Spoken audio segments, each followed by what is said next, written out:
My teenage years were full of sketching, angst, and trouble. I wasn't popular or unpopular. Maybe just forgettable. I guess that gave me a sense of freedom, so I hung out with crazy kids, doing crazy things, even though I mostly just watched the chaos ensue. We did it all. Put fireworks in mailboxes, hide roadkill in people's garages, break windows of the barber shop in Anchorage. My dad was furious, but he was so busy working he couldn't do much to stop me from going out. I think being an adult means there's no one to stop you making hard decisions. He had to make a living, and he couldn't be in two places at once. Yeah, I realize that now. But at the time, I was sure he was more interested in growing his business than what was going on with me.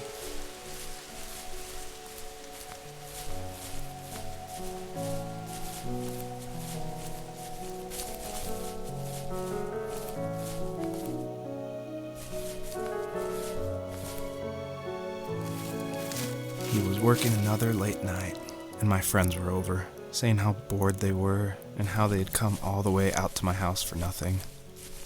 One of them mentioned how that old, ugly beyond belief truck was still in the garage, and how we should take it for a spin. I was only 15, so I kind of fought it for a while.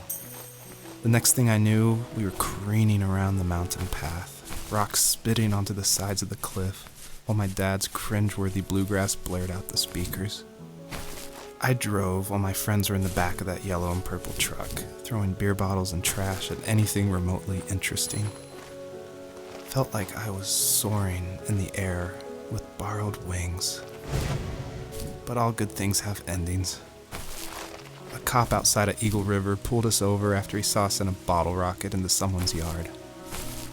What followed was a long night of talking to disappointed adults and feeling smaller than ever.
After he drove me home from the police station, I blew up at him, saying how I never wanted to be like him, how I was gonna be someone and leave that hick icebox for good.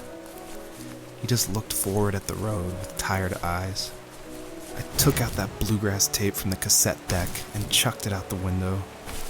In my sage teenage wisdom, I thought I had proved the ultimate point. But my dad had a different idea.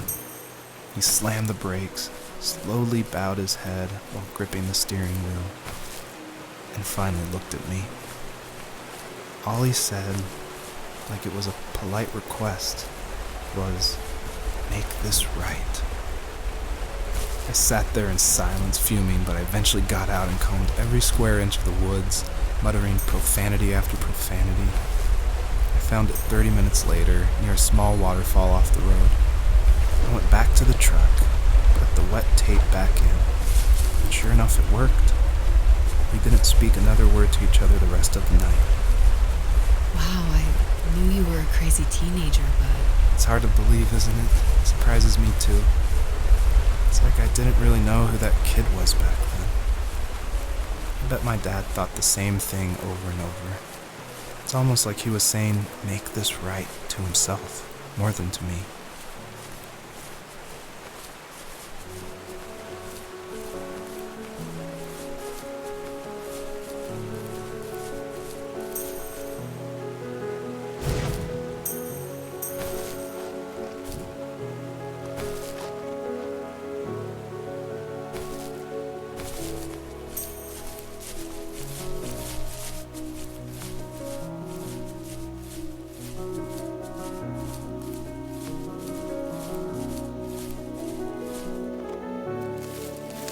If there was some way I could take my love of drawing and turn it into a way of escape, nothing would make me happier. I wanted to create instead of tearing trees down. I wanted to move to the lower 48, not because I hated it there in Alaska, but I hated the idea of it. It's like all of that spite inside me had created this monster which followed me around my whole teenage years. I put so much energy into doing what others didn't expect of me. Why did I do that? there's one fact you're forgetting, though. If you didn't have that fire in you, we probably would have never met. You're absolutely right. Maybe the destination is all that matters in the end. But then why am I awake? Why am I seeing this fox go on her journey? And why can't I stop thinking about my dad?